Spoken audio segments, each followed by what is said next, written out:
Class मैंने problems के लिए रखी थी और डे मोविस थ्योरम जो था उसको दोबारा बताने के लिए रखा था कि अगर किसी को कोई डाउट है तो वो क्लियर हो जाएगा। ये बताओ कि डे मोविस थ्योरम समझ में आ गया था सबको या कुछ प्रॉब्लम है?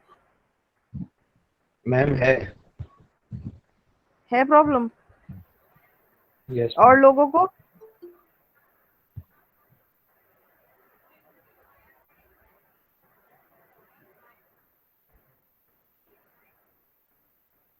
ठीक है, चलो तो फिर हम डे मोविस थ्योरम से स्टार्ट करते हैं।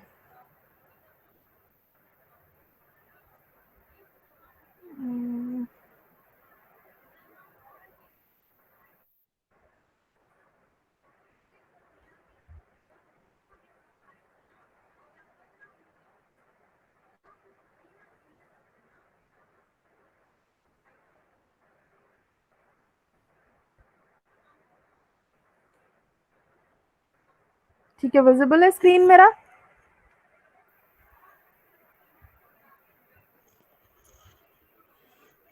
Yes ma'am.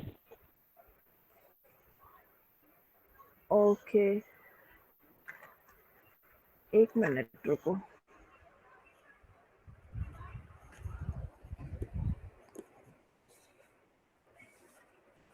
हाँ भाई बताओ उस्मान, तुम्हें कहाँ प्रॉब्लम है इसमें डे मोविस थ्योरम में? कौन सा स्टेप जहाँ हमने या ई एक्स या पूरा और ई, या पूरा का पूरा ही क्लियर नहीं है? मैम स्टेप में क्लियर नहीं। स्टेप क्लियर नहीं है। अच्छा ये पता है क्या करते हैं डे मोविस थ्योरम में? तुम्हें कितना समझ में आया? या किसको और किसी को यस कितना मैम। समझ में आया? हम्म, क्या समझ में आया है तुम्हें डे मोविस थ्योरम में? मैम ये है कि जैसे कि mean minus NP under root hmm, NP variance, हाँ ये एस एन मतलब hmm, mean of S N और वेरिएंस एनपी क्यू। और इसमें मैम एक्स प्रोबेबिलिटी 1 पी है और 0 है with probability q. Hmm, ma'am function of x i m x t is equal to e e t x m. इसमें इसमें इसमें हम 1 हम्म, करेंगे पी की जगह और क्यू की जगह, 1 और 0 की जगह पी क्यू। फिर मैम आगे प्रोसीड करेंगे तो वो m x t Q plus P E t बनेगा। एमएक्सटी क्यू प्लस और पीईटी बनेगा। एस एन हाँ जो है वो चलो। हमारा एक्स प्लस एक्स एन तक, एक्स एन तक। फिर मैम ये है कि एस एन जो है वो बायनोमियल फॉलो करेगा। अच्छा, हेलो। हाँ हाँ मैं सुन रही हूँ, तुम यस बोलते मैम। रहो। फिर फिर मैम वी एस एन जो हमारा एन पी क्यू है वो वेरिएंस उसको z is equal to s N minus e s N, मतलब एस एन का मीन और under root variance of S n इसमें पुट हम्म, करेंगे मैम। फिर और मैम हमें ये अच्छा मूवमेंट जनरेटिंग वाला पता ही है, ई ई टी जेड वाला। जेड की जगह मैम उसको कर देंगे सब्सटीट्यूट। अच्छा, तो ये बताओ कि जेड की जगह तो सब्स्टिट्यूट कर देंगे। तो इसमें इससे मतलब क्या तुम्हें समझ में आता है? हमें प्रूफ क्या करना है इससे कि ये S N minus under root N P q जो है ये क्या चीज है? कौन सा डिस्ट्रीब्यूशन फॉलो कर रहा है ये?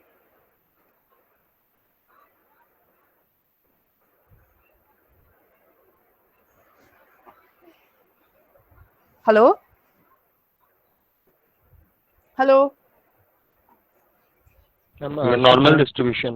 हेलो। हेलो। हाँ yes ma'am. Standard normal distribution. हाँ ये जो है स्टैंडर्ड नॉर्मल डिस्ट्रीब्यूशन फॉलो कर रहा है। इसकी वजह से हमें हमें क्या करना है? हमें इसको जो S N minus N P Q upon under root N P है, S N minus N P upon under root N P Q है, मतलब S N minus mean upon under root of variance. ये हमें ये proof करना है कि ये एक स्टैंडर्ड नॉर्मल वेरिएबल है। मतलब जब हमारा एन इन्फिनिटी को रीच करेगा तो ये स्टैंडर्ड नॉर्मल वेरिएबल बन जाएगा। और स्टैंडर्ड नॉर्मल वेरिएबल बनाने के लिए हमें क्या चीज प्रूफ करनी होती है? हम कैसे शो करेंगे कि ये जब एन इन्फिनिटी को रीच करेगा तो ये स्टैंडर्ड नॉर्मल वेरिएबल बन जाएगा? किस चीज से हमें पता चल सकता है ये बात? Comparing of m g f. Comparing the MGF, very good. जब हम इसके एमजीएफ कंपेयर करेंगे तो हम कहेंगे कि अगर इसका एमजीएफ स्टैंडर्ड नॉर्मल वेरिएबल के एमजीएफ के इक्वल आ गया तो we can easily say that this variable SN minus under root NP upon under root N, वो SN minus NP upon under root NP Q जो है, this is a standard normal variable when n tends to infinity. ठीक है ना? तो इस चीज को ही हमें प्रूफ करना है, उसी को हम लेके चले हैं और उसी को हमने लास्ट में ले आए हैं। एक दफा फिर से तुम इस थ्योरम को देखो। ठीक है, तुम्हारा ये तुमने यहाँ तक तुम लोगों को समझ में आ गया था कि Sn जो है वो क्या है, summation of x1 x2 up to xn है। ठीक है, अब हमने ये वेरिएबल लिया है Sn minus np upon under root npq। ठीक है, where np is the mean of this variable and under root npq is the, what is under root npq? Standard deviation. Hello hello, yes ma'am. हाँ, तो फिर हम क्या करेंगे, हम इस वेरिएबल का मोमेंट जनरेटिंग फंक्शन निकालेंगे, उसे देख under root of variance. Under root of variance, standard deviation क्या होता है? अंडर रूट ऑफ वेरिएंस ही तो होता है स्टैंडर्ड डेविएशन। तो वो ही हमें हर मतलब कि ये जो जहाँ पे अंडर रूट ऑफ वेरिएंस लिखा हुआ है it mean standard deviation. First semester में पढ़ी होगी डिस्क्रिप्टिव स्टैटिस्टिक्स में कि वेरिएंस क्या होता है, अंडर रूट ऑफ वो स्टैंडर्ड डेविएशन क्या होता है, अंडर रूट ऑफ वेरिएंस। ठीक है, ये बातें जो है थोड़ी सी याद रखने वाली हैं, इसलिए बार बार पढ़ते रहा करो। नेक्स्ट इज योर इसका प्रूफ। तो in order to find the proof what we have to do is that we have to find the moment generating function of this function of this way, मतलब इस Sn का हमें moment generating function निकालेंगे। ठीक है, अब बताओ तुम्हें कहाँ पे प्रॉब्लम है? तुम्हारी प्रॉब्लम मैं बताऊं या पूरा दोबारा एक्सप्लेन करूं? ये बात मुझे अभी बताओ ताकि मैं उसी हिसाब से बताऊं, और लोग बताएं कि किसको कितनी प्रॉब्लम है या पूरा एक्सप्लेन करूं दोबारा। मैम एक छोटी सी समरी दे दीजिए स्टार्टिंग से, तो पैकेज आएगा। समरी तो मैंने तुम्हें दे दी कि इसमें हम क्या करते हैं, Sn हमारा एक वेरिएबल है which is the sum of x's. उस वेरिएबल का जब उसमें से हम मीन माइनस करते हैं और अपॉन वेरिएंस का under root of standard deviation करते हैं, तो हमें ये देखना है कि when n tends to infinity, what do you mean by this? इसका क्या मतलब है? कन्वर्जेंस इन डिस्ट्रीब्यूशन है ना इसका मतलब।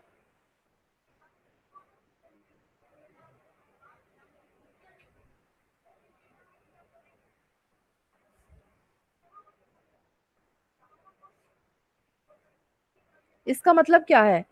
इसका मतलब कन्वर्जेंस इन डिस्ट्रीब्यूशन है। तो कन्वर्जेंस इन डिस्ट्रीब्यूशन का मतलब याद है या भूल गए? कि कन्वर्जेंस इन डिस्ट्रीब्यूशन में ये होता है कि when n tends to infinity, तो किसी भी चीज कोई पर्टिकुलर डिस्ट्रीब्यूशन है fx और कोई हमारे पास अलग अलग डिस्ट्रीब्यूशन है f1x f2x डिफरेंट वेरिएबल्स के, तो when n tends to infinity होता है, जब n इंफिनिटी हो जाता है तो उसका डिस्ट्रीब्यूशन fnx का डिस्ट्रीब्यूशन जो है वो fx के बराबर आ जाता है।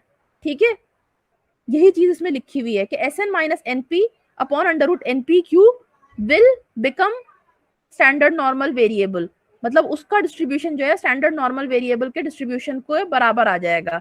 और स्टैंडर्ड नॉर्मल वेरिएबल क्या होता है? वो नॉर्मल डिस्ट्रीब्यूशन जिसका mean is 0 and variance is 1। Alright, hello ma'am आवाज कट रही, फिर से रिपीट कर दीजिए। Yes ma'am. सबको आवाज कट रही है मेरी? नहीं मैम, हमें तो आ रही है। यस मैम, कट रही थी। अच्छा चलो कोई बात नहीं। देखो, what we have to do is we have to prove this कि this Sn minus np upon under root npq is standard normal it will become standard normal variable when n tends to infinity। ये जो variable है Sn minus npq, ये वाला जो variable है Sn minus np upon under root npq, ये standard normal variable बन जाएगा when n tends to infinity। और स्टैंडर्ड नॉर्मल वेरिएबल वो नॉर्मल डिस्ट्रीब्यूशन वो मतलब ऐसा वेरिएबल होता है जो नॉर्मली डिस्ट्रीब्यूटेड हो। हेलो, आवाज आ रही है नहीं आ रही है? यस मैम, आ रही है। आ रही है मैम। ओके ओके ओके, तो स्टैंडर्ड नॉर्मल वेरिएबल वो बार बार मैं भूल जाती हूँ कि क्या बता रही थी। हाँ, स्टैंडर्ड नॉर्मल वेरिएबल जो है क्या ऐसा वेरिएबल है विच इज नॉर्मली डिस्ट्रीब्यूटेड लेकिन उसका mean is 0 and variance is 1। इस बात को अपने दिमाग में अच्छी तरह से फिट कर लो कि अगर नॉर्मल वेरिएबल की बात हो रही है, ठीक है, कि कोई वेरिएबल है वो नॉर्मली डिस्ट्रीब्यूटेड है, तो उसमें जरूरी नहीं है कि उसका मीन 0 और वेरिएंस 1 हो। लेकिन अगर वहां पे स्टैंडर्ड टर्म लग गई तो उसका मतलब यह है कि उसका मीन 0 होगा और वेरिएंस 1 होगा। ठीक है, कोई भी वेरिएबल है अगर वो नॉर्मली डिस्ट्रीब्यूट कोई भी वेरिएबल अगर वो नॉर्मली डिस्ट्रीब्यूटेड है, ठीक है, तो हम क्या कहेंगे, हमें नहीं पता इसका मीन क्या है, वेरिएंस क्या है, हमें नहीं पता। अगर गिवन है तो अलग बात है। लेकिन अगर वहां पे ये वर्ड आ गया कि this variable is standard normal distributed, तो इसका मतलब है कि उसका मीन 100% 0 होगा और वेरिएंस 1 होगा। जब किसी वेरिएबल का मीन 0 और वेरिएंस 1 होता है, दैट इज वो वेरिएबल स्टैंडर्ड नॉर्मल वेरिएबल बन जाता है। ठीक है, तो इसी तरह से ये जो हमारा वेरिएबल है Sn minus NP upon under root NPQ, ये शो करने के लिए कि whether it is standard normal variable और नॉट, हमें क्या करना है, हमें इसके MGF को स्टैंडर्ड नॉर्मल वेरिएबल के MGF के इक्वल ला देना है। और जैसे ही हम ये देखेंगे कि हाँ इसका मतलब इसका जो है MGF स्टैंडर्ड नॉर्मल वेरिएबल के MGF के बराबर हो गया है या हो जाता है, तो वी विल से दैट हाँ that this variable will converge in distribution to normal distribution with variable with mean 0 and variance 1। ठीक है, क्लियर? Hello, yes miss. ठीक है। अब Yes, इसी ma'am. के लिए उस चीज को Yes, प्रूव ma'am. करने के लिए हमने सारी ये दौड़ धूप करी है कि हमने इस वेरिएबल का जो है MGF निकाला। हमने पहले तो सबसे पहले ये डिफाइन करा है, देखो ये सब जो मैंने लिख रखा है ना कि MGF ये होता है कि MXT is equal to e to expected value of e to the power TX। ये सिर्फ इसलिए लिख रखा है क्योंकि मुझे पता है कि इस वक्त भी 50% क्लास को ये नहीं पता होगा कि MGF क्या होता है, MGF का क्या फॉर्मूला होता है। तो जिस वक्त तुम लोग पढ़ने बैठोगे तो उस वक्त भी सेम यही प्रॉब्लम आने वाली है। इस वजह से मैंने हर छोटी छोटी डेरिवेशन के आगे उसकी बहुत सारी चीजें लिख रखी हैं। डेरिवेशन तो छोटी सी है लेकिन उसकी अगल बगल की चीजें इतनी सारी हैं कि मतलब तुम लोगों को रिलेट कर सको ताकि तुम लोग, ठीक है। तो MGF की डेफिनेशन होती है ये MXT is equal to expected value of e to the power TX। ठीक है, अगर हमारा वेरिएबल x की बजाय क्या है यहाँ पे x1 x2 up to xn है हमारे वेरिएबल, ठीक है, तो हमने इसलिए MXI T का MGF निकाला। ठीक है, और वो क्या हो जाएगा, expected value of e to the power TXI।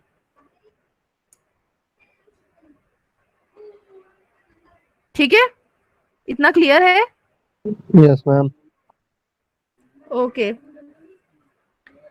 अब जो है ये भी क्लास में डिस्कस हो चुका है ऑलरेडी कि जो एक्सपेक्टेड वैल्यू ऑफ x का फॉर्मूला होता है समेशन x px। ठीक है, अगर ये कंटिन्यूअस वेरिएबल होता तो यहाँ पे क्या हो जाता फॉर्मूला, ये तो डिस्क्रीट की बात हो रही है। अगर ये कंटिन्यूअस हो जाता इंटीग्रेशन हो जाता x fx, हाँ fx dx। और px क्या होती है, probability at that particular point जिसकी हम बात कर रहे हैं, मतलब probability at the point x। ठीक है, इसी तरह से एक्सपेक्टेड वैल्यू ऑफ TXI क्या हो जाएगा, summation e to the power TXI into PXI। अब e to the power TXI में xi की वैल्यू क्या है, आइदर 0 है या 1 है। ठीक है, जब हमारी xi की वैल्यू 0 होंगी तो हमने शुरू में लिख चुके हैं ये चीज, ये वाला स्टेप फिर से मैंने यहाँ पे इसलिए लिखा है ताकि तुम लोग रिलेट कर सको कि जब xi की वैल्यू 1 है तो प्रोबेबिलिटी p होगी और जब xi की वैल्यू 0 है तो प्रोबेबिलिटी q होगी।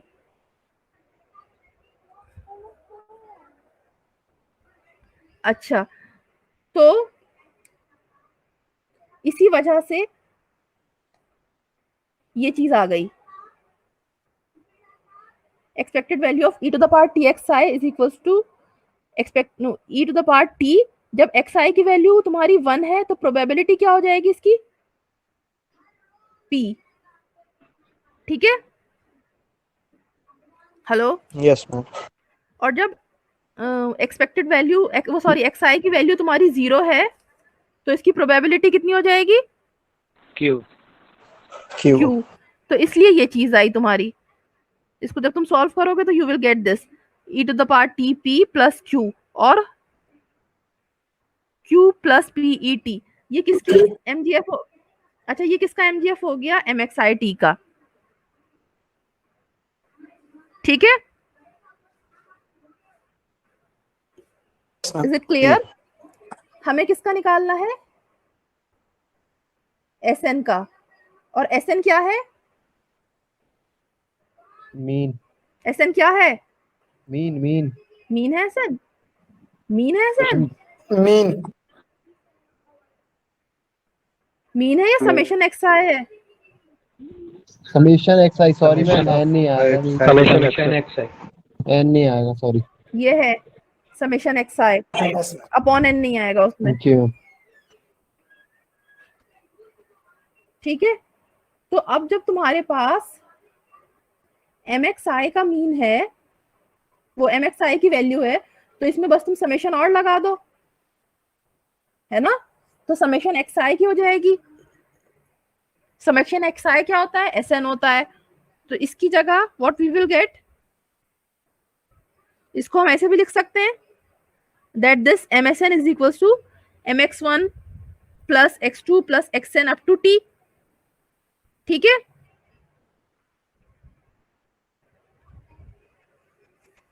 हेलो? Yes ma'am. और फिर उसके बाद जो है इनको हम ऐसे भी ब्रेक कर सकते हैं, X1 plus X2 up to XN था ना ये, इसको हमने ब्रेक करके ऐसे भी लिख सकते हैं yes ma'am. MX1 into MX2 into MX3 up to MXN, ऐसे लिख सकते हैं।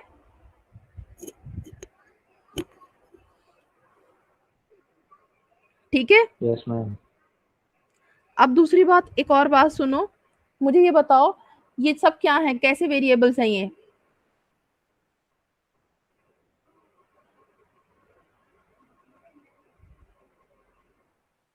जो भी है ये X1 X2 XN किस टाइप के वेरिएबल हैं ये? इंडिपेंडेंट है। वेरी गुड, आइडेंटिकल है ये। तो आइडेंटिकल का क्या मतलब होगा? What do you mean bye, what do you understand by identically distributed random variables? What is the meaning of this word identical? What do you understand by this word? Same. Very good, same तो है ही, लेकिन same से क्या sense निकालोगे तुम इसमें? Value इनकी same होगी, डिस्ट्रीब्यूशन कैलकुलेट करेंगे सबकी क्या? सेम है जो इनका डिस्ट्रीब्यूशन सेम है। अगर X1 नॉर्मली डिस्ट्रीब्यूटेड है तो X2 भी नॉर्मली डिस्ट्रीब्यूटेड होगा, X3 भी नॉर्मली डिस्ट्रीब्यूटेड होगा, XN भी नॉर्मली डिस्ट्रीब्यूटेड होगा। और यहाँ पे ये X1 X2 XN जो है सब बायनॉमियल डिस्ट्रीब्यूशन को फॉलो कर रहे हैं, बर्नौली ट्रायल्स हैं सबके सब, है ना? सबका क्या आउटकम आ रहा था? दो ही तो आउटकम आ रहे थे, आइदर 0 और 1 विद प्रोबेबिलिटी P और Q, है ना? तो इसका मतलब ये है कि ये सब एक ही डिस्ट्रीब्यूशन को फॉलो करते हैं, और जब Yes, ये ma'am. एक ही डिस्ट्रीब्यूशन को फॉलो करते हैं तो इसका क्या मतलब हो जाएगा? इनका MGF क्या, इनके MGF में क्या रिलेशनशिप होगा? ये सब X1 X2 XN जो है ये एक ही डिस्ट्रीब्यूशन को फॉलो कर रहे हैं, तो इसका क्या मतलब होगा कि इनके MGF में क्या रिलेशनशिप है? सारे MGF इक्वल होंगे। यस, सारे MGF इक्वल होंगे। ये बात अच्छी तरीके से दिमाग में बिठा लो कि अगर कोई डिस्ट्रीब्यूशन, कोई वेरिएबल, आवाज नहीं आ रही है मैम। मैं इतना चिल्ला रही हूँ तो मैं आवाज नहीं आ रही है। हेलो हेलो, यस मैम आ रही है। यस आ मैम। तो रही है।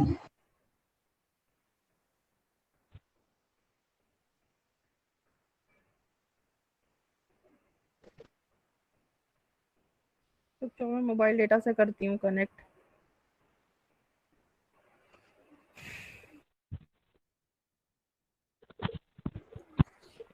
Hello yes hello, ma'am. Yes ma'am आ रही है। अब क्लियर है आवाज? Yes ma'am, clear. आ रही मैम क्लियर। ठीक है, तो मैं क्या बता रही थी कि एक तो ना मुझे पहले ही बता दो भाई कि आवाज क्लियर है नहीं, बीच में जब ब्रेक होता है ना बोलने का तो फिर समझ में नहीं आता कि किस जगह थी कहाँ पे थी। ठीक है, तो मैं बता रही थी कि ये बात हमेशा याद रखना कि अगर मोमेंट जनरेटिंग फंक्शन किसी भी दो वेरिएबल्स का सेम आ रहा है, इट मींस उन दोनों वेरिएबल्स का एक ही पेरेंट डिस्ट्रीब्यूशन है, या फिर वो दोनों वेरिएबल एक ही डिस्ट्रीब्यूशन से आते हैं, चाहे नॉर्मली डिस्ट्रीब्यूटेड हो, चाहे एक्सपोनेंशियली डिस्ट्रीब्यूटेड हो, चाहे बाइनोमियली डिस्ट्रीब्यूटेड हो, उनका जो डिस्ट्रीब्यूशन होगा वो सेम होगा अगर उनका एमजीएफ सेम आ गया। ये सबसे इंपॉर्टेंट प्रॉपर्टी है एमजीएफ की। ठीक है, तो इसलिए यहाँ पे हमने MXI T रख दिया सबका, मान लिया हमने कि सबका जो है MGF वो MXI T है, और क्योंकि n टर्म्स है इसलिए raise to the power n हो गया। ठीक है, अब हमने ये देखा था कि इसका MGF क्या आया था, Q plus PET। Hello, yes ma'am. ठीक है, यस मैम। और raise to the power n हो जाएगा जब हम MSN का निकालेंगे। ठीक है,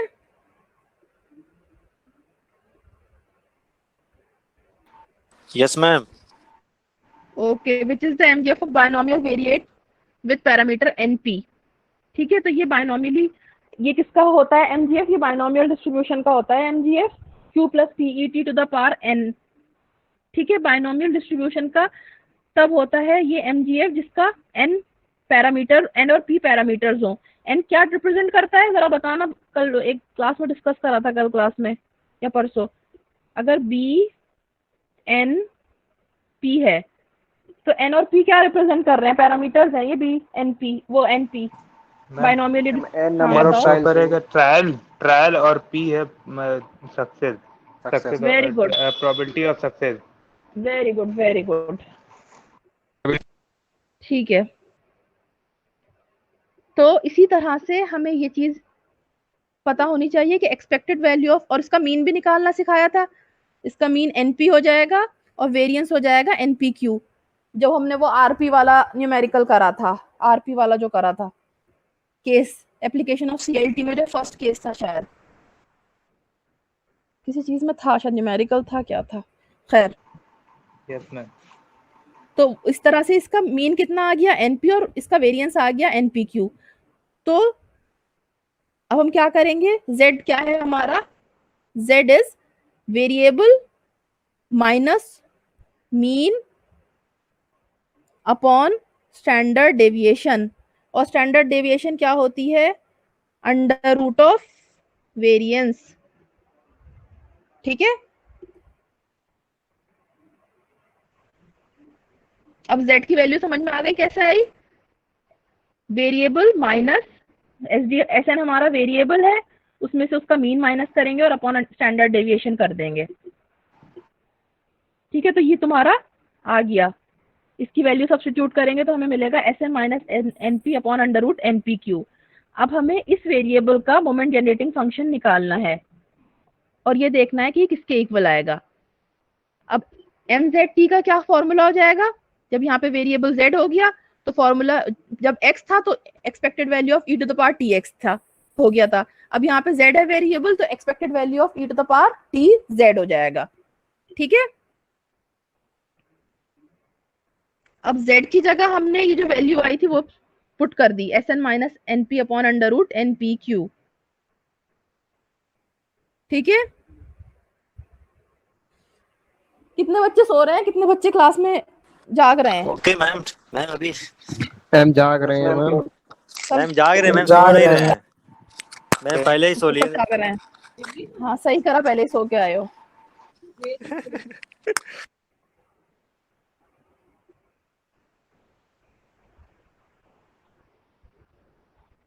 ठीक है, अब हमने क्या करा, जो हमारी SN वाली टर्म है, ठीक है, इसको हम अंदर रखेंगे क्योंकि इसमें ये कांस्टेंट नहीं है। ठीक है, लेकिन बाकी NP और अंडर रूट NPQ ये सब कांस्टेंट टर्म्स हैं, तो इसलिए इसको हम ब्रैकेट से बाहर ले आएंगे। सही है, सेंट्रल लिमिट थ्योरम में भी हमने यही करा था, सिर्फ जो वेरिएबल की टर्म्स होती है ना उसको हम एक्सपेक्टेशन के अंदर रखेंगे क्योंकि उस पर हम एक्सपेक्टेशन लगा सकते हैं। कांस्टेंट टर्म तो बाहर निकल के आ जाती हैं एक्सपेक्टेशन के, याद है तुम लोगों को एक्सपेक्टेशन?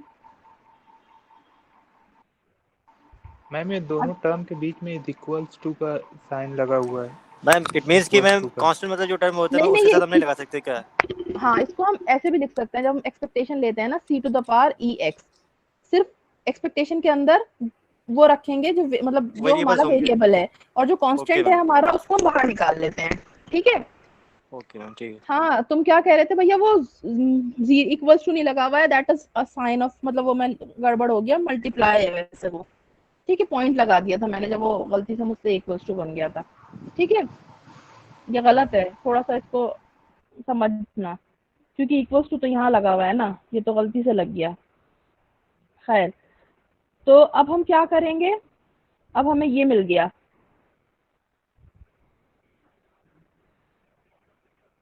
ये वाली टर्म आ गई हमारी। ठीक है,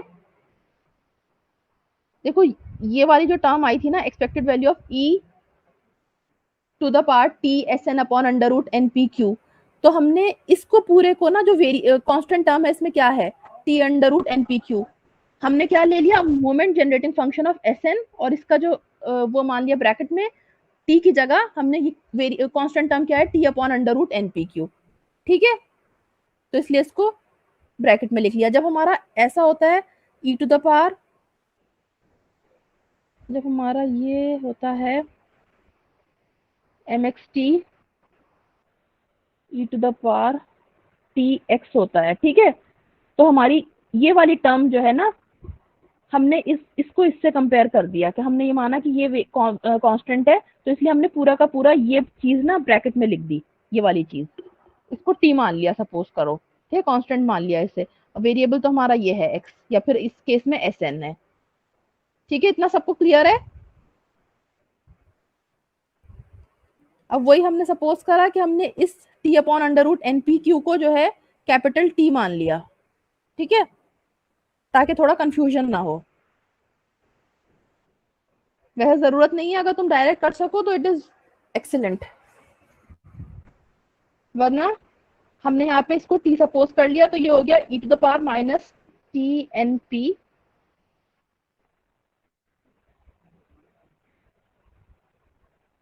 ठीक है, एम एस एन टी। इतना क्लियर है सबको स्टेप 3 तक? इक्वेशन 3 कैसे आएगी, सबको क्लियर है?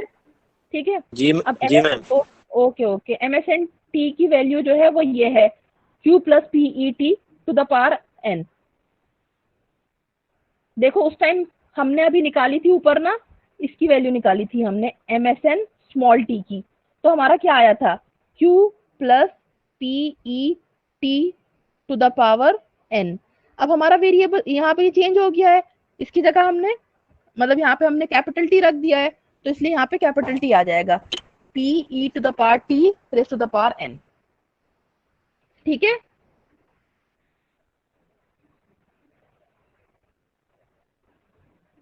ठीक है ना? Hello, yes ma'am. Yes ma'am. ठीक है, कोई डाउट नहीं है यहाँ तक? अब उसके बाद जो है हम क्या करेंगे, देखो दोनों टर्म्स में ना, इन दोनों टर्म्स में n और n है, तो हम ये जो है ना e to the power minus t p अंदर ले जाएंगे, और ये एन पी जो n तुम्हारा रेस टू द पावर है, ये बाहर आ सकता है, क्योंकि दोनों टर्म में n इन्वॉल्व है, तो इसको इजीली अंदर ले जाएंगे, और n तो हमारा है ही बाहर ऊपर, तो q e to the power minus t p plus P E t minus t p. ये समझ में आया स्टेप कैसे आया?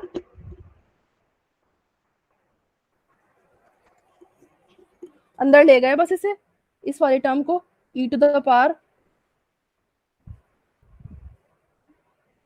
इस वाली टर्म को e to the power minus T N p को अंदर ले गए, n हमारा बाहर है ऑलरेडी, तो ये e to the power minus t p अंदर जाएगा, तो ये हो जाएगा q e to the power minus t p plus P E t minus t p. अच्छा ये बताओ, तुम लोग के पास पेंसिल है क्या,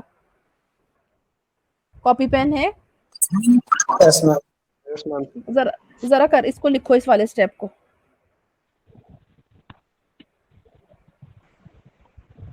इस वाले स्टेप को लिखो, और मुझे बताओ कि क्या आएगा।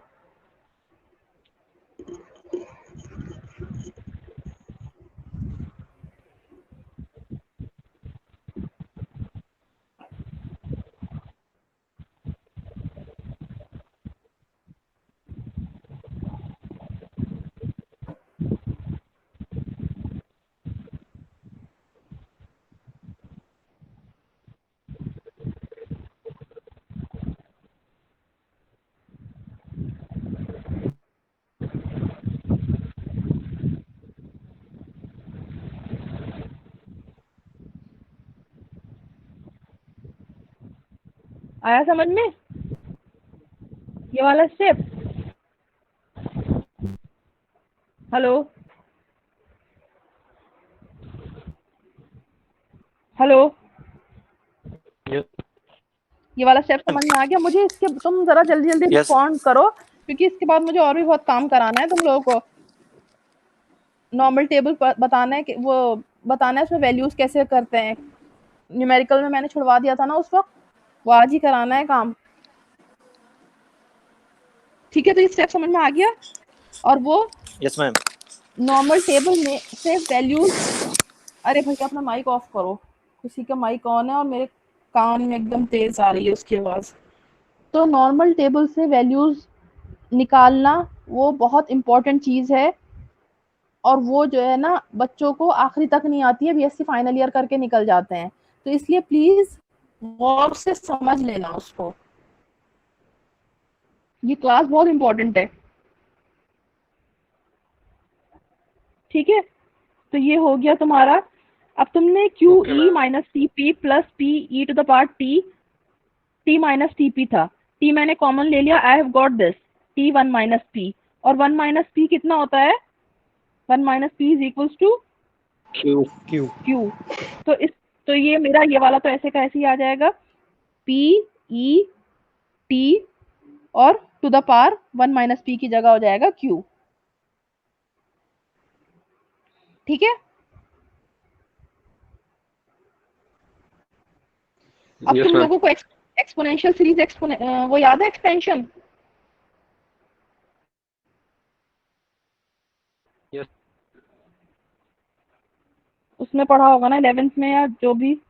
वैसे मैं ये अब yes ma'am. Exponential series expansion पढ़ा था ना। तो ई टू द पावर एक्स का होता है ये वन ऑप्शन प्लस में भी एक्स, था। हाँ plus X square by two plus X cube by three.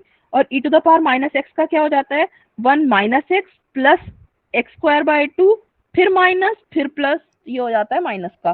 ठीक है, अब तुम ये देखो यहाँ पे दो टर्म्स हैं इस वाले उसमें, एक है E to the power minus X की फॉर्म में और एक है E to the power plus X की फॉर्म में। तो माइनस टीपी पे हम कौन सा, E to the power minus TP पे हम कौन सा फॉर्मूला लगा देंगे? नीचे वाला ma'am one minus X plus नीचे वाला, एक्स नीचे स्क्वायर। वाला। Yes ma'am. और E to the power T Q पे लगा देंगे ऊपर वाला, है ना। तो जब हम इसको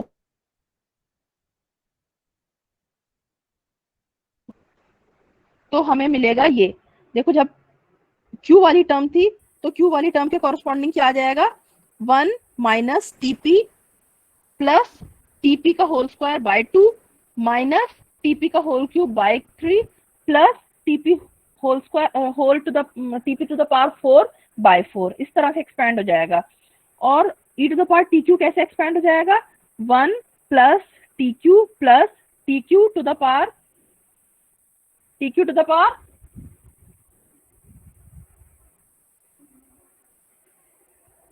क्या हुआ भाई? Hello hello, yes ma'am. अरे कहाँ चले जाते हो बीच में तुम लोग? ठीक है, तो इस तरह से ये एक्सपेंशन हो जाएगा, इसका तो ऐसे हो जाएगा और इसका ऐसे हो जाएगा। सही है? Yes ma'am. ठीक है, जी मैम। अब इसको तुम जरा सॉल्व करके मुझे बताओ। ये तुम्हारी वैल्यूज आ गई, इसे लिखो इसे। और ये रेस टू द पावर पूरे की पावर है ये n, ये जो n है ये पूरे की पावर में है। जरा लिख के दिखाओ मुझे और सॉल्व करके बताओ, चलो जल्दी जल्दी।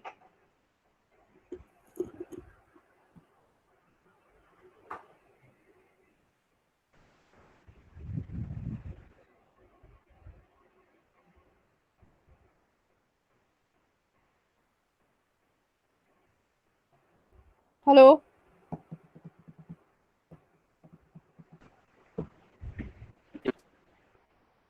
आ गया ये?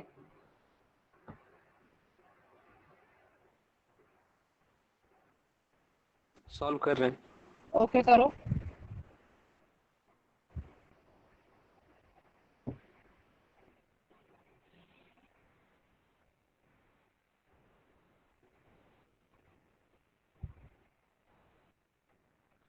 सम से थर्ड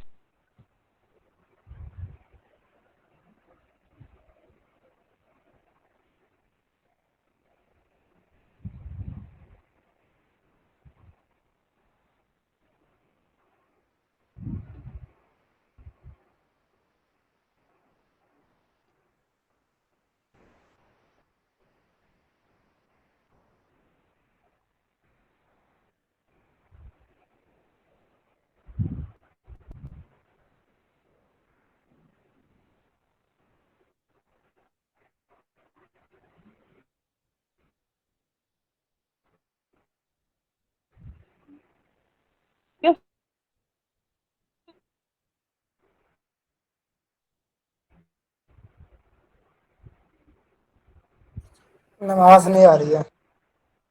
मैं बोल ही नहीं रही हूँ कुछ, तुम लोगों को सॉल्व करने के लिए बोला है मैंने। खैर मुझे नहीं पता कितना सॉल्व कर रहा तुम लोगों ने, लेकिन देखो इस तरह से आ जाएगा ये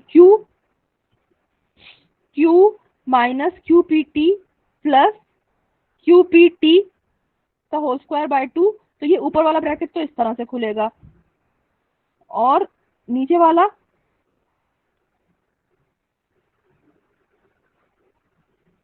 तो ऐसे आ जाएंगी वैल्यूज ऊपर वाले की, ठीक है। नीचे वाले की ma'am 1 plus q p square t square by 2 plus q p p cube t cube by 3 plus dot dot और उसके बाद फिर रहेगा माइनस क्यू नहीं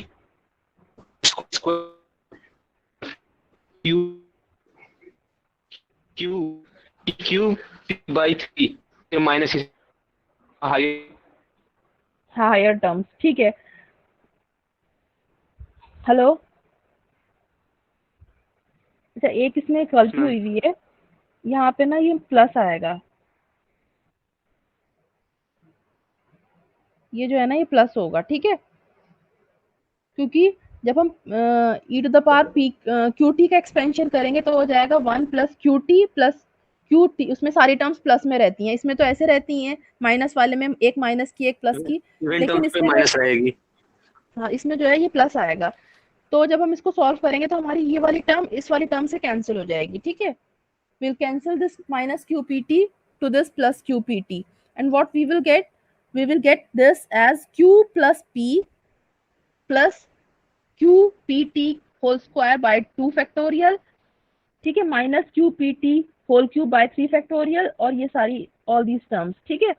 अब जितनी भी हायर पावर वाली टर्म्स है ना उनको नहीं कंसिडर करेंगे, वी विल कंसिडर ओनली ये these terms। तो इसमें से जब हम pqt कॉमन लेंगे, what we will get when we will take this pqt square out, we will get this as p plus q divided by 2 plus higher terms, ठीक है। वो जो क्यूब्स वाली टर्म है जिसमें t टू द पावर 4 हो रहा है, t टू द पावर 5 हो रहा है, वो सब we will cancel, मतलब हम उसे कभी कंसिडर नहीं करेंगे, बिकॉज उनमें सब में वो हायर टर्म्स हैं, फिर क्योंकि raise to the power n में जब चली जाएंगी तो वो कोई मतलब वो हायर टर्म्स को नहीं कंसिडर करेंगे, ठीक। तो अब जो है तुम्हारा इसका जब ये वाला स्टेप आ जाएगा तो अब हमें पता है हमने t की वैल्यू क्या ली थी, t upon under root N P q, ठीक है। यही तो थी, हमने सब्स्टिट्यूट कर लिया था ना, क्योंकि हमारा ऊपर ये आ गया था t upon under root N P q, तो वो बहुत ज्यादा कॉम्प्लिकेटेड हो जाता है, इसलिए हमने इसको t के इक्वल सपोज कर लिया था। तो अब वो जो t था वहां पे अब हम वैल्यू सब्स्टिट्यूट कर देंगे, तो ये टी स्क्वायर अपॉन 2 एनपी, वो T square upon NP Q आ जाएगा, और ये 2 फैक्टोरियल वाला 2 है। हाँ तो पी क्यू से पी क्यू कैंसिल हो जाएगा, p प्लस क्यू इज 1, ठीक है। तो what we will get this as 1 plus t square upon 2n और plus t square upon 2n और अपॉन हायर टर्म। तो वो जो सारी हायर टर्म्स हैं उनमें सब में डिनोमिनेटर में n है, n की कोई पावर है, और जब वो डिनोमिनेटर में n की पावर्स हैं तो जब n तुम्हारा इन्फिनिटी को रीच हो जाएगा तो वो सारी टर्म्स तो जीरो ही हो जाती हैं, इस वजह से we have not considered that. अब ये वाली जो टर्म है इस पे हम ये वाला फॉर्मूला यूज कर सकते हैं, ये हमने स्टार्टिंग में एक दो न्यूमेरिकल्स में यूज करा था, 1 plus m upon n to the power, हाँ व्हेन और limit n tends to infinity होती है तो this will become as e to the power mx, ठीक है। अब तुम्हारा क्या है, तुम्हारा है 1 plus t square by 2n to the power n। इसको इससे कंपेयर करोगे तो what you will get e to the power t square by 2, क्योंकि देखो m की जगह तो टी स्क्वायर बाय 2 समझ लो, और n क्या है तुम्हारा, n है ही n।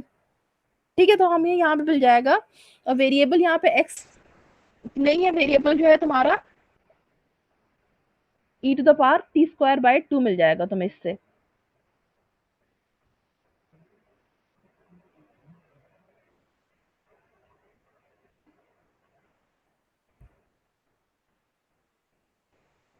ठीक है, अब वो जो है e to the power t square by 2 क्या होता है, ये होता है mgf of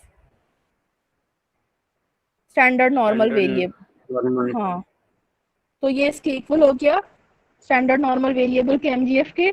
it means that your z is a standard normal variable. ठीक है,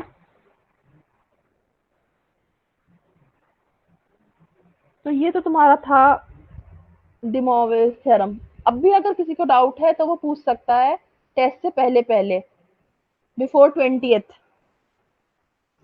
अब तुम लोगों को नॉर्मल डिस्ट्रीब्यूशन वो नॉर्मल कर्व में से इसमें से वैल्यूज कैसे देखते हैं जेड नॉर्मल टेबल से, वो तुम लोगों को बताना है। तो पहले ये वाला न्यूमेरिकल समझ में आ गया था सबको?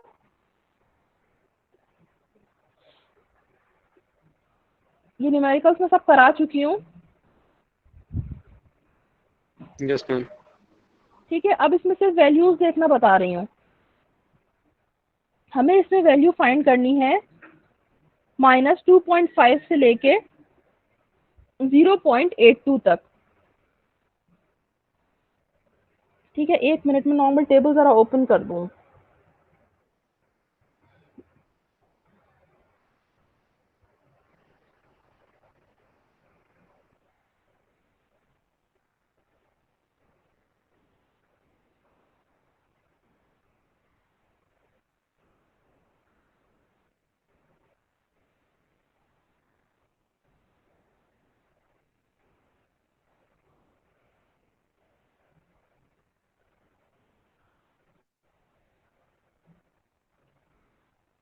ये तुम लोगों के पास है ना, सबके पास टेबल? वैसे तो मैं स्क्रीन पे दिखाऊंगी। अच्छा, अब तुम्हें क्या यस मैम। बड़ा सेशनल का डिस्कशन तुम लोगों का हो रहा है, क्लास के बाद कर लेना है डिस्कशन। ठीक है, अपने ग्रुप पे डिसाइड कर लेना कैसे देना है सेशनल।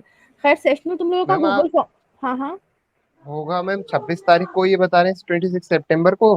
26 सितंबर या फिर 24 सितंबर, जो भी तुम लोगों को कन्वीनियंट डेट लगे। 21 टू 26 कोई भी डेट रख लो। तो मैम आप लेंगे कैसे से, मतलब? मैं सेशनल ऐसे लूंगी कि तुम लोगों को गूगल फॉर्म पे गूगल फॉर्म सेंड कर दूंगी। ठीक है, और उसके ओके बाद मैम। जो है तुम्हें वो फॉर्म मतलब वही सेशनल फॉर्म के फॉर्म में होगा, उसके क्विज की फॉर्म में होगा एक, या तो उसमें शॉर्ट आंसर्स टाइप क्वेश्चन होंगे और नॉर्मल क्वेश्चंस भी होंगे, मल्टीपल चॉइस होंगे, वो तुम्हें करने होंगे। वैसे ज्यादा शॉर्ट आंसर्स और एमसीक्यूज ही होंगे। ठीक है, वो तुम्हें करना होगा, और जब करोगे तुम तो अपने कैमरास ऑन करके करोगे। Okay ma'am. ठीक है, सेकेंडली मैं जो हूँ किसी भी थ्योरम की डेरिवेशन के अंदर से कुछ भी पूछ सकती हूँ।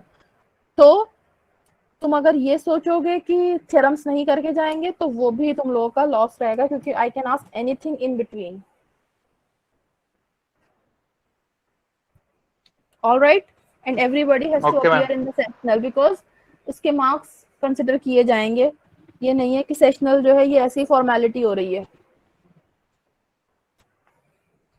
खैर, तो वो कनेक्शन पता नहीं, शायद लंबी क्लास हो जाती है अगर इसमें तो 50 मिनट से ऊपर की, तो वो कनेक्शन खुद ब खुद टूट जाता है।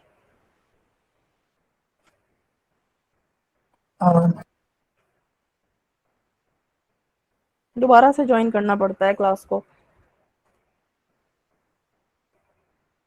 हाँ, तो अब मैं स्क्रीन प्रेजेंट कर रही हूँ। Okay ma'am. Okay, Abdul Rauf, तुम्हें आवाज नहीं आ रही थी क्या? तुम्हारा मैसेज देखा मैंने अभी व्हाट्सएप पे। मैम अभी जो ये बाहर आप मतलब एग्जिट हो गए थे, आप वही मैसेज किए। अच्छा अच्छा, ठीक है, तो now look at this, we have to find this region -2.45 से लेके we have to find this region 0.82। ठीक है, अब तुम्हारे पास जो कर्व है, तुम्हारे पास जो टेबल है उसमें वैल्यूज तुम्हें कैसे मिल रही हैं ये देखो।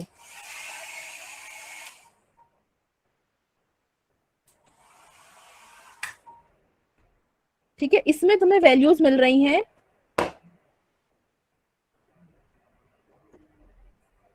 यहाँ, मतलब कि जीरो से लेके वैल्यूज मिल रही हैं हमें ये वाली। ठीक है, अब हमें चाहिए -2.45 से लेके 0 तक की वैल्यू। ठीक है, अब ये कर्व होता है सिमेट्रिकल, जो इधर का एरिया होगा सेम जो है वो इधर का होगा।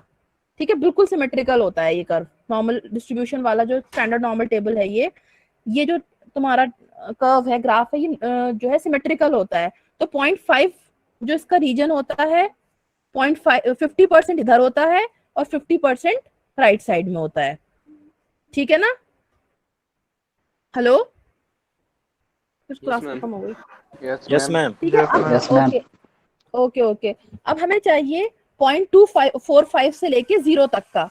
ठीक है, अब हमारे पास इस वाले कर्व में माइनस में तो वैल्यूज है ही नहीं, तो हमें निकालनी होगी 0 से 2.45 तक का। तो अगर हम 0 से 2.45 तक का निकाल लेंगे तो that will be equivalent to -2.45। Yes ma'am. चाहे तो हम -2.45 का निकाल लें, चाहे +2.45 का निकाल लें, एक ही चीज होगी वो। ठीक है ना?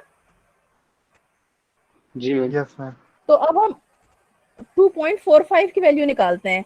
तो 2.45 की वैल्यू ये आ रही है इस जगह 0.4929। 0.4929। तो ये तो हो गई तुम्हारी 2.45 से लेके, मतलब टोटल हमारा रीजन कितना था, ये वाला रीजन है ना, -2.45 से लेके निकालनी है हमें वैल्यू 0.8। डबल कर देंगे कहाँ ना तक इसको। पता नहीं, 0.82। डबल क्यों कर देंगे? मैम सिमेट्रिकल बता रही हो, आपके एक तरफ जितना होगा उतनी तरफ होगा तो फिर तो अब हम, तो हमारे एक पास कर्व, हमें कर्व, हाँ बोलो, तुम भी बोलो एक बार। आप शेड एक तरफ का शेड निकाल लेंगे तो दूसरे -2.45 से 0 तक का भी तो निकालना होगा।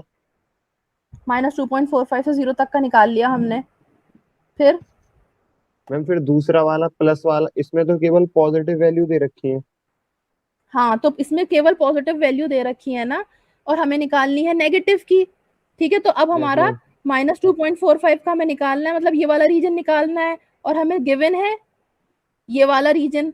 तो मैंने ये प्लस बोला ना वाला कि सिमेट्रिकल होता है, तो जब मैं 2.45 की वैल्यू निकाल लूंगी पॉजिटिव में, तो वो तो सेम ही हो जाएगी ना जैसे नेगेटिव की है, एरिया तो सेम ही है ना वो। Okay okay ma'am. ठीक है, तो मुझे इसकी वैल्यू मिल गई 0.4929 जो भी मिली। अब नेक्स्ट मुझे किसकी निकालनी है? अब निकालनी है मुझे 0 से लेके 0.82 तक। ठीक है, उसकी वैल्यू मैं डायरेक्ट निकाल लूंगी, क्योंकि देखो अब बाकी मुझे 0.82 की वैल्यू निकालनी है ना, वो तो कर्व मुझे डायरेक्ट दे ही रहा है वैल्यू, राइट साइड की वैल्यू तो कर्व मुझे दे ही रहा है ना, कर्व मुझे ये वैल्यूज दे रहा है ना राइट साइड वाली। तो 0.82 की तो वैल्यूज मैं डायरेक्ट निकाल लूंगी, और वो हो जाएगी 0.82 की वैल्यू क्या होगी बताओ भाई? 0.2939।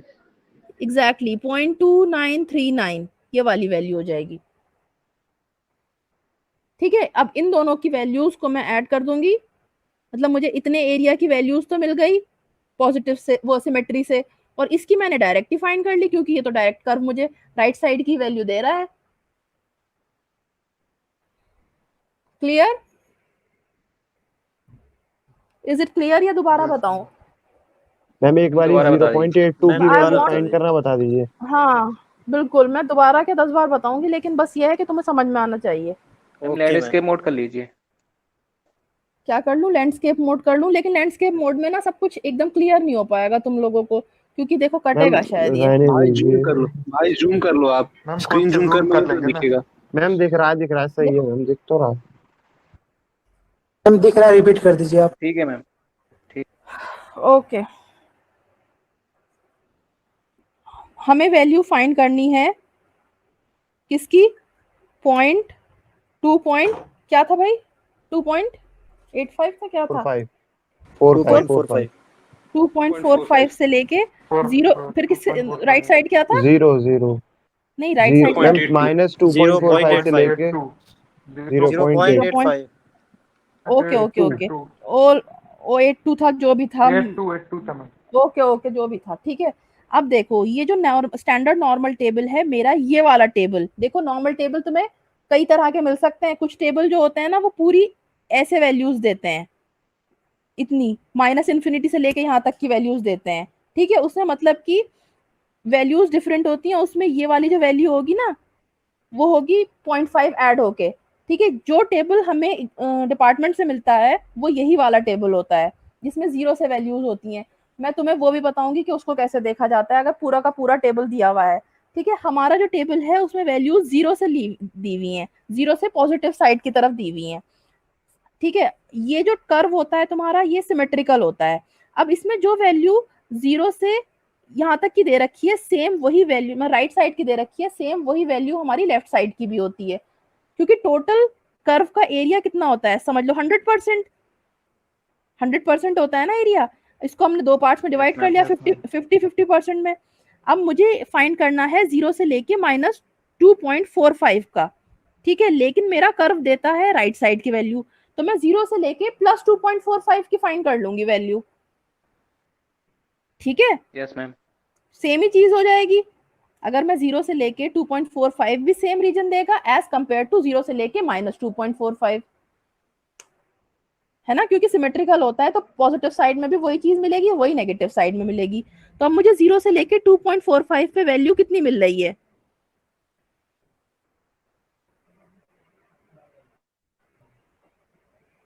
टू पॉइंट फोर ये है और 2.45 क्या आ रही है वैल्यू, 0.4929। इसका मतलब ये है कि जो 0 से लेके 2.45 की मुझे वैल्यू मिली है it is same as -2.45 to 0, ठीक है। यस ये मैम। 0 से लेके जो 2.45 की वैल्यू मिली है दैट इज वो सेम है जैसे कि -2.45 से लेके 0 तक की value, because it is a symmetrical distribution, दोनों की वैल्यू सेम होंगी। तो अब मुझे जब ये वाली वैल्यू मिल गई 2.45 की, अब मुझे क्या चाहिए, अब मुझे चाहिए 0 से लेके 0.83 की वैल्यू, 83 था ना वो, 0 से लेके 0.82 तक की वैल्यू। अब 0.82 की वैल्यू चेक कर लो क्या है, 0.2939, ठीक है। इसमें मुझे कुछ परेशान होने की जरूरत नहीं होगी क्योंकि ये चीज तो मुझे मिल गई यहाँ तक की, और ये मुझे सही चीज मिल ही रही है, ये तो मुझे राइट साइड का दे ही रहा है, तो इसलिए इसमें मुझे कुछ ज्यादा परेशान होने की जरूरत नहीं है, डायरेक्ट वही वैल्यू मैं लिख दूंगी 0.2939, ठीक है। इज इट क्लियर, सबको क्लियर है या फिर अब भी डाउट है, नो मैम। ठीक है। एक और न्यूमेरिकल करते हैं, एक और न्यूमेरिकल करते हैं तो फिर और क्लियर हो जाएगा।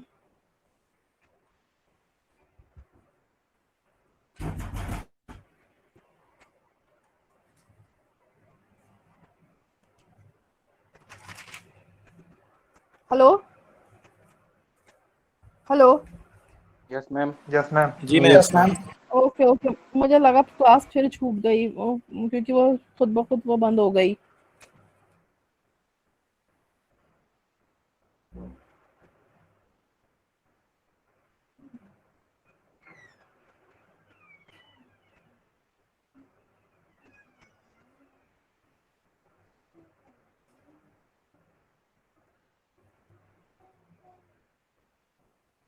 अब हमारा नेक्स्ट क्वेश्चन है,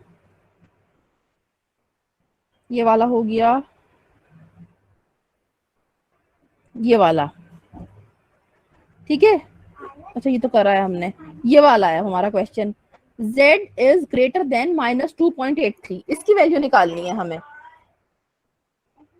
अब ये वैल्यू तुम मुझे बताओ कि कैसे निकलेगी। Hello yes ma'am. Hello, yes ma'am. अब हमें निकालनी है वैल्यू। ये तुम्हारा कर्व है, ये -3 होता है, ये +3 होता है, ठीक है।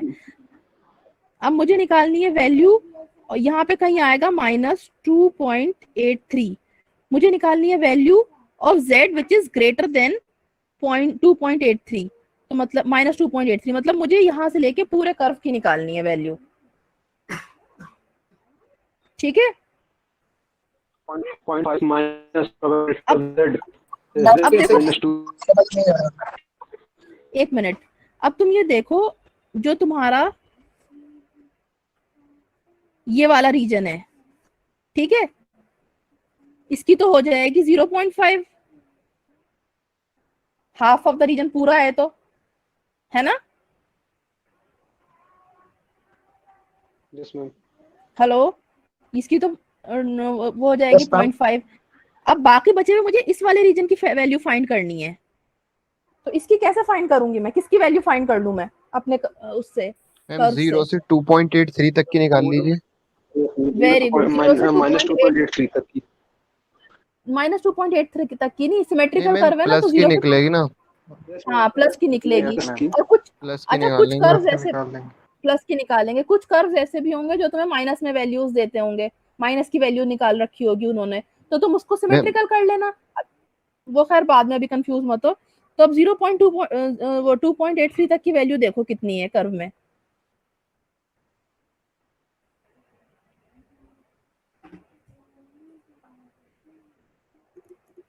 नजर आ रहा है कितनी आ रही है यस मैम। 2.83 की वैल्यू? तो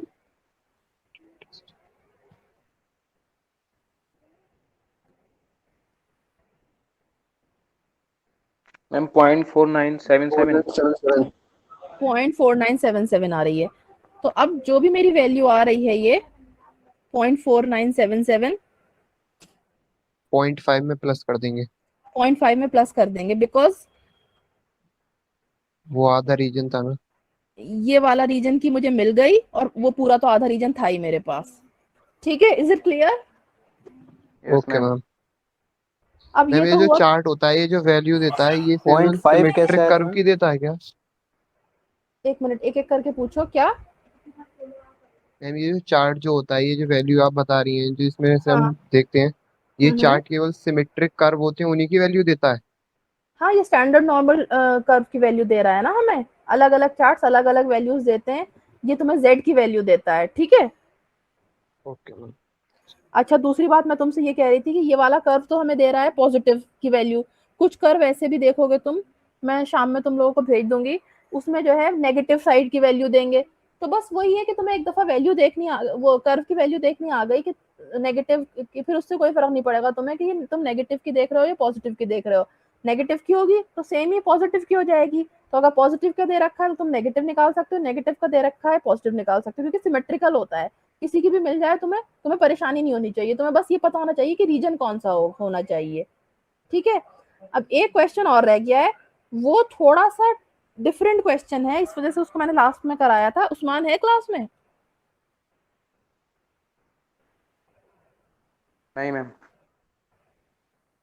उस्मान चला गया?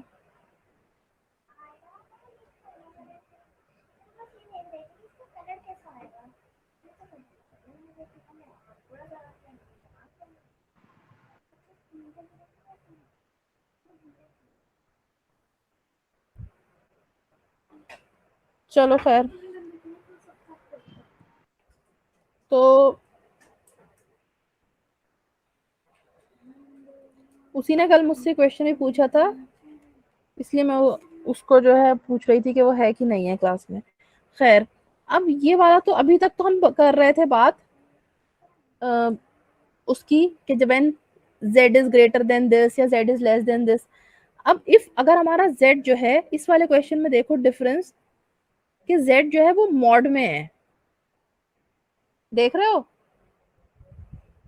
z की वैल्यू मॉड में है, ठीक है। जब z की वैल्यू मॉड में होती है तो हमें किस तरह से कर्व देखना है वो मैं तुम्हें बता रही हूँ। उसका मतलब ये है कि हम सिर्फ हमें जो है इतने रीजन की देखनी है। पॉजिटिव रीजन की। इसमें जो है मतलब या तो इसकी भी देखो तो ये बोथ जो है वो इक्विवेलेंट हो जाएंगे, क्योंकि इसमें हमें इतने रीजन की भी चाहिए और इतने इसकी भी चाहिए। z मॉड का मतलब क्या है, एक बार x माइनस म्यू और एक बार म्यू माइनस एक्स, ठीक है। तो एक बार हमें माइनस 1.96 या 1.96 किसी एक की भी निकालेंगे तो वो जो है दैट विल बी सफिशिएंट, ठीक है। इसमें हमें सिर्फ इतने ही रीजन की चाहिए होती है, मॉड वाले में ना हम हाफ ही रीजन कंसिडर करते हैं, ठीक है।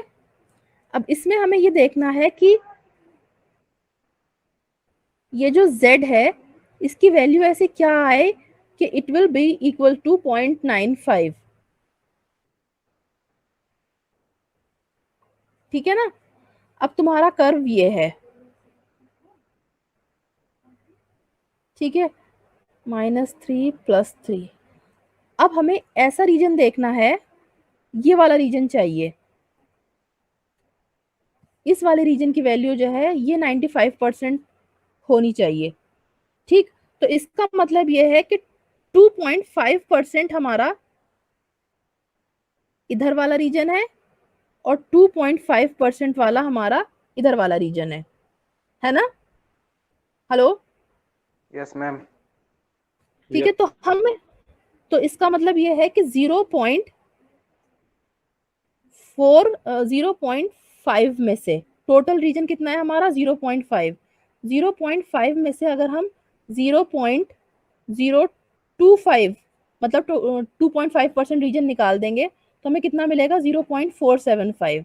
तो हमें 0.475 की वैल्यू देखनी होगी यहाँ पे हमें, ठीक है। मैम एक बार और रिपीट कर दीजिए। अच्छा, देखो इसमें हमें ये कह रहे हैं कि टोटल ये जो तुम्हारा ये वाला वैल्यू है ना x n minus mu upon sigma under root n, मतलब z जो है मॉड ऑफ z, मतलब नेगेटिव एंड पॉजिटिव दोनों वैल्यूज को हम कंसिडर कर रहे हैं, दैट शुड बी, उसकी प्रोबेबिलिटी जो है दैट शुड बी 0.95 या फिर 95% होनी चाहिए। 95% एरिया कवर करना चाहिए उसकी प्रोबेबिलिटी, ठीक है। अब तुम्हें ये पता है कि ये पूरा जो है तुम्हारा कितना होता है, -3 से +3 तक का 100% होता है, 100%। 100% होता है, ठीक है। अब 100% में से हमें ये चाहिए कि टोटल ये वाला रीजन जो है, ये बीच वाला रीजन, ये 95% होना चाहिए, ठीक है, ठीक है ना। Ma'am yes ma'am. 20 तो इसका मतलब ये हो गया कि ये वाला रीजन कितना हो जाएगा, जो बचा हुआ रीजन है दोनों साइड पे बराबर बराबर होगा, दैट इज 5। बचा हुआ रीजन है 5 डिवाइडेड बाय 2 कितना हो जाएगा 2.5। 2.5%। 2.5। तो 2.5% ये हो जाएगा और 2.5% ये वाला हो जाएगा। अब टोटल तुम्हारा रीजन कितना है 0.5, वो सॉरी 50%। 50% 0.95। 0.95 है, मतलब 95% है ना ये टोटल रीजन, जी मैम। ठीक है। ये वाला रीजन 95% है। अब मुझे जो है यहाँ तक का रीजन मुझे पता है +3 तक का कि ये मेरा 50% है, इसमें से मैं 2.5% निकाल दूंगी तो कितना बचेगा 47.5। 47.5, ठीक है। तो मतलब मुझे 0 से लेके 0.475 तक की वैल्यू चाहिए। अब अगर मुझे ये वैल्यू मिल गई तो ये वाली वैल्यू जो है राइट साइड वाली वैल्यू वो जो है वो सेम हो जाएगी एज लेफ्ट साइड वाली वैल्यू। तो मुझे सिर्फ इतनी वैल्यू चाहिए तो मेरा आंसर मुझे I will get the required answer. तो अब तुम ये देखो कि 0.475 की वैल्यू कितनी होती है कर्व पे।